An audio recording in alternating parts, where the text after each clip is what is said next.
La pomme de terre. Peler une pomme de terre bouillie de bonne qualité est un plaisir de choix. Entre le gras du pouce et la pointe du couteau tenu par les autres doigts de la même main, l'on saisit, après l'avoir incisé, par l'une de ses lèvres ce rêche et fin papier que l'on tire à soi pour le détacher de la chair appétissante du tubercule. L'opération facile laisse, quand on a réussi à la parfaire sans s'y reprendre à trop de fois, une impression de satisfaction indicible.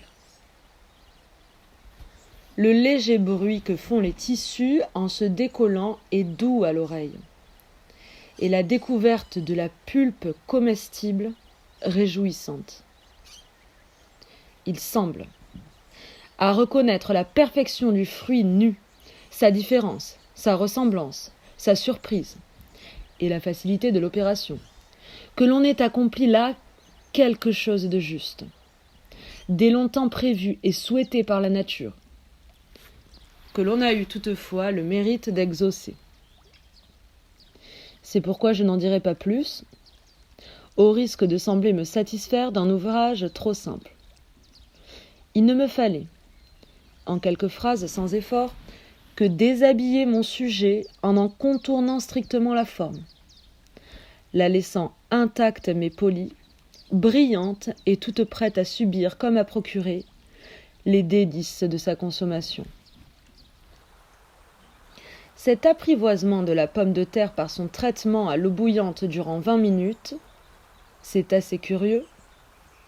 Mais justement, tandis que j'écris des pommes de terre cuises, il est 1h du matin, sur le fourneau devant moi.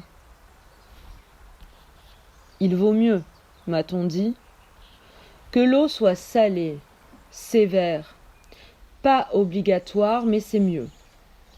Une sorte de vacarme se fait entendre, celui des bouillons de l'eau.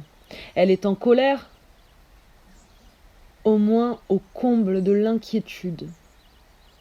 Elle se dépère furieusement en vapeur, bave, grille aussitôt. Psst, tst, tst. Enfin, très agitée sur ses charbons ardents. Mes pommes de terre, plongées là-dedans, sont secouées de soubresauts, bousculées, injuriées, imprégnées jusqu'à la moelle. Sans doute, la colère de l'eau n'est-elle pas à leur propos, mais elles en supportent l'effet. Et ne pouvant se déprendre de ce milieu, elles s'en trouvent profondément modifiées. J'allais écrire s'entr'ouvrent. Finalement, elles y sont laissées pour mortes, ou du moins très fatiguées. Si leur forme en réchappe, ce qui n'est pas toujours, elles sont devenues molles, dociles. Toute acidité a disparu de leur pulpe. On leur trouve bon goût. Leur épiderme s'est aussi rapidement différencié. Il faut l'ôter, il n'est plus bon à rien, et le jeter aux ordures. Reste ce bloc friable et savoureux, qui prête moins qu'à d'abord vivre, ensuite à philosopher.